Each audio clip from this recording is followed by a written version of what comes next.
अस्सलाम वालेकुम मैम। अगर आपने रिज़ल्ट बनाना उसके लिए आप क्या करेंगे, सबसे पहले आप एग्ज़ामिनेशन पे क्लिक करेंगे। यहाँ पर आप एग्ज़ाम के ऊपर क्लिक करेंगे, बच्चे आपने ऐड किए होंगे। यहाँ से ही जो है ना आप डे शीट भी बना सकते हैं।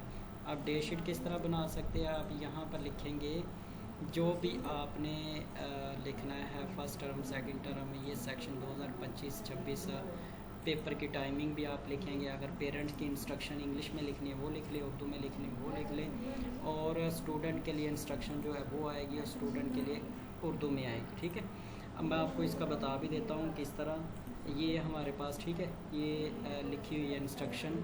आप इसको उर्दू में भी टाइप कर सकते हैं और इंग्लिश में भी कर सकते हैं। ठीक है, जिस तरह आपने करना आप कर सकते हैं। ठीक है, ये इंस्ट्रक्शन को आप चेंज भी कर सकते हैं। यहाँ पर जैसे मैंने लिखा है ये फर्स्ट टर्म 2025-26, उसके बाद मेरे पास आ गया सेक्शन 2022 और टाइमिंग जो है मैंने ये रखी हुई है, और ये है इंस्ट्रक्शन जो भी आपने पेरेंट्स को बतानी है। उर्दू में भी इसी तरह टाइप कर सकते हैं और इंग्लिश में भी। ये टाइप करने के बाद आपने क्या करना है, अगर डे शीट बनानी है वो भी मैं आपको बता देता हूँ। डे शीट के लिए क्या करना है, आपने इसके ऊपर क्लिक करना है, ये आपके पास ओपन हो जाएगा। ठीक है, आपने नई बनानी है। नई से मुराद जैसे ये 10 को है, 14 को, 15 को, 16, 12 और 31। एक डेट पे दो चीज़ें नहीं आपकी आ सकती।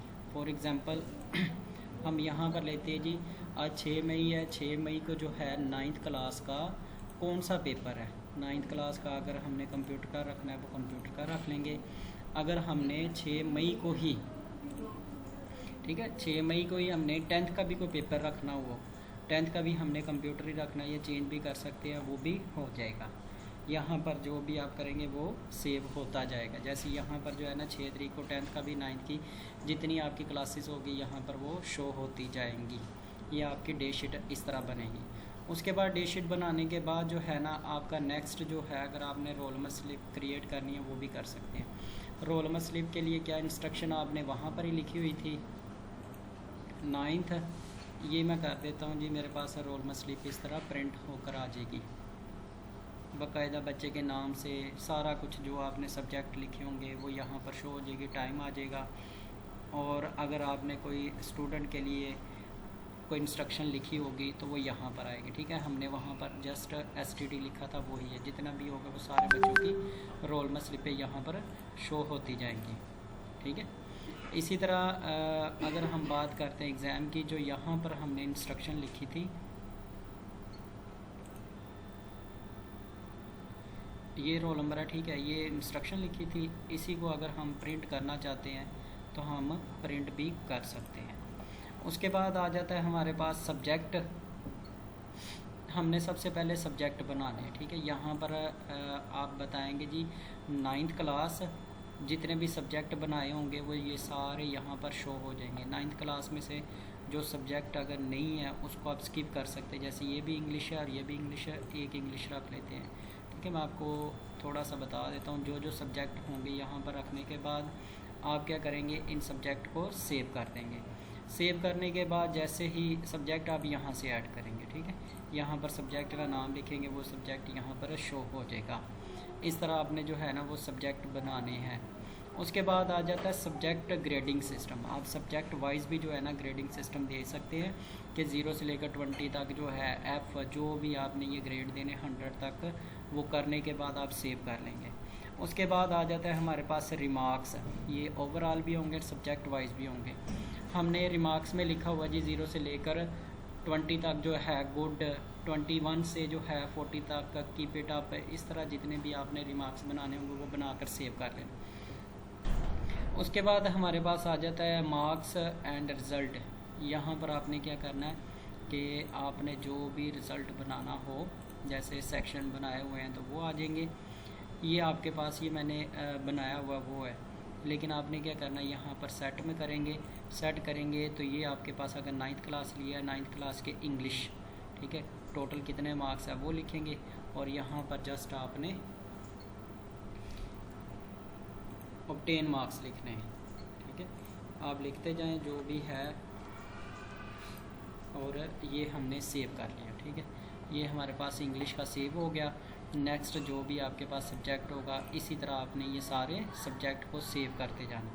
जैसे ही आप ये सेव करेंगे, एक चीज़ यहाँ पर मैं आपको रिपीट कर देता हूँ कि आपने ये चीज़ की गौर ज़रूर करनी है कि यहाँ पर लिखा होगा आपके पास, अगर कोई बच्चा स्कूल में आया नहीं, फॉर एग्ज़ाम्पल वो बच्चा छुट्टी पर है, तो आपने उसकी जगह ज़ीरो नहीं लिखना, आपने क्या लिखना उसकी जगह -1।